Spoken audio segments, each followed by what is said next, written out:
Lemon சாதத்துக்கு சாதம் உதிரியாக வடித்து லெமன் ரொம்ப புளிப்பாகவும் இருக்கக்கூடாது, புளிப்பு கம்மியாகவும் இல்லாமல் கிளறி மதியானத்துக்கு நல்லா ஊறினதுக்கப்புறம் சாப்பிட்டா செம்ம டேஸ்ட்டாக இருக்கும். கூட வந்து உருளைக்கிழங்கு வறுவல் இல்லை வாழைக்காய் தான் வந்து சூப்பரான ஒரு காம்போ. ஹஸ்பண்ட்க்கு லஞ்ச் பாக்ஸ் பேக் பண்ணி கொடுத்த உடனே அம்மா சுட சுட இட்லியும் சாம்பாரும் எடுத்துகிட்டு வந்தாங்க.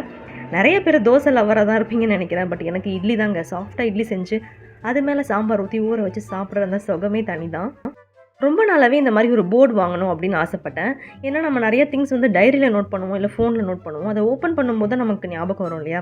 இந்த மாதிரி விசிபிளாக ஒரு போர்டு இருந்துச்சுன்னா அது நல்லாயிருக்கும். ஸோ மளிகை பொருள் தீர தீர எழுதி வச்சுருவேன். வீடியோஸ் அப்லோட் பண்ணணும். ஸோ ஏதாவது ஞாபகம் வச்சுக்கணும்னா இந்த போர்டில் எழுதி வச்சுருவேன். ரொம்பவே யூஸ்ஃபுல்லாக இருக்குது. அமேசானில் தான் வாங்கியிருந்தேன். தேவைப்படுறவங்களுக்கு லிங்க் டிஸ்கிரிப்ஷனில் கொடுக்குறேன், வாங்கிக்கோங்க. நல்லா ஸ்ட்ராங்காகவும் இருக்குது.